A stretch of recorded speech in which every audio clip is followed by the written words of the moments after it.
প্রিয় দর্শক, এই মুহূর্তে রয়েছি আমি পদ্মা ভাঙ্গন কবলিত এলাকাতে, অর্থাৎ জাজিরা নাওডুবা এলাকায়।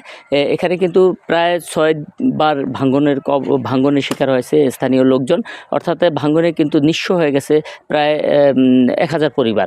এবং আমি যদি জানাই যে এখানে ইতিমধ্যেই কিন্তু 50টি ঘর নদীগর্ভে বিলীন হয়ে গেছে। পাশাপাশি তার সাথে রয়েছে জমি এবং রাস্তাঘাট এবং গাছপালা, তাও কিন্তু নদীগর্ভে বিলীন হয়ে গেছে। এখানে কয়েক কোটি টাকার অর্থাৎ মালামাল এবং জিনিসপত্র কিন্তু নদীগর্ভে চলে গেছে। আসলে এই ইতিমধ্যেও কিন্তু একটি মসজিদ ভেঙে গেছে, দোতলা একটি মসজিদের শব্দে যে আতঙ্ক সৃষ্টি হয়েছে এলাকায়, এখনও কিন্তু তারা আতঙ্কে রয়েছে এই এলাকারবাসী, যে কখন তাদের বাড়িঘর আবার ভেঙে পড়ে। আসলে প্রত্যেকটি মানুষই কিন্তু আতঙ্কে রয়েছে এবং ধার দেনা করে কিন্তু এখন এই বাড়িঘর সরিয়ে নেওয়ার জন্য বিভিন্ন রাস্তাঘাটে নিয়ে তারা ভিড় রাখছেন এই বাড়িঘর নিয়ে। এখন তাদের যেটা চাহিদা রয়েছে, অর্থাৎ তাদের চাওয়া যে স্থায়ীভাবে একটি বেড়িবাঁধ এবং এই পাশাপাশি তাদের এখানকার যে স্থায়ী একটি সমাধান, অর্থাৎ তাদের যারা ঘরবাড়ি নিয়ে রাস্তায় জমাট রেখেছেন তাদেরকে স্থায়ী একটি জায়গা দিয়ে তাদেরকে ঘর তুলে দেওয়ার আহ্বান জানিয়েছেন এখানকার ভুক্তভোগী পরিবার। আমি একটি ভুক্তভোগী পরিবারের সাথে একটু কথা বলবো, আসলে তাদের চাওয়াটা কি এবং তারা কি বলতে চায়। আসসালামু আলাইকুম। আমাদের চাওয়া হইল, আমাদের বাড়িঘর তো আমার তো গেছেই, এখন আরও 2-10,000 লোক আতঙ্কের ভিতরে আছে, ওই নদী ভাঙ্গনের মোকাবিলা আছে। যদি সরকার একটা স্থায়ী বেড়িবাঁধ দিত তাইলে এই 10,000 পরিবার আল্লাহ বাসাইটা বাঁচত।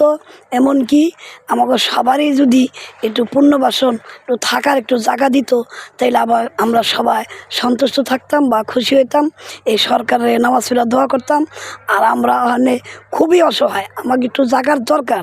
আমাকে যদি আল্লাহর রহমতে সরকারের যদি একটু জায়গা আমাকে দিত, তাইলে আমরা ওই জায়গায় ঘর বাড়ি উড়াইয়া ছেলে মেয়ে নিয়ে থাকতে পারতাম। এই আমাদের দাবি। আমি আরেকটি পরিবারের সাথে কথা বলি। আমরা নদী ভাঙ্গনের শিকার হয়ে গেছি, কমপক্ষে 6 থেকে 7 বারের নদী ভাঙ্গনের শিকার হয়েছি। মুহূর্তের ভেতর বাড়িঘর চলে যায়। এই নদী ভাঙ্গন আমাদের লাইফে আমরা দেখি নাই, এরকমভাবে কোনো জায়গায় ভাঙচুর হয় নাই এবং এইভাবে পদ্মা নদীতে ভাঙতাছে। আমাদের অন্তর্বর্তী সরকারের কাছে এটুই দাবি, আমাদের ঘরবাড়ি থাকার মতো জায়গায় স্থান নাই এবং রাস্তাঘাটে আমরা রাখতাছি। এবং যদি সরকার যদি একটু জায়গার ব্যবস্থা করে দিতেন, একটু ঘরের ব্যবস্থা করে দিতেন, অর্থনীতির ব্যবস্থা করে দিতেন, তাহলে আমাদের যারা পরিবার, যেই সমস্ত পরিবারগুলি নিঃস্বহারা হয়ে গেছে, তারা একটু নীরবতা পালন করে জীবনযাপন করতে পারতেন। এই আমাদের সরকারের কাছে দাবি। তিনি যেমনটা বলেছেন যে আসলে তাদের অবস্থা এখন ঘর দরজা সরিয়ে নেওয়ার জন্য নিয়ে রাখা হয়েছে একটি রাস্তার উপরে, কিন্তু তাদের এখনও কিন্তু থাকার মতো জায়গা এখনও জোটেনি। কারো বাড়িতে রয়েছে এবং রাস্তার পারে রয়েছে ঘরবাড়ি নিয়ে।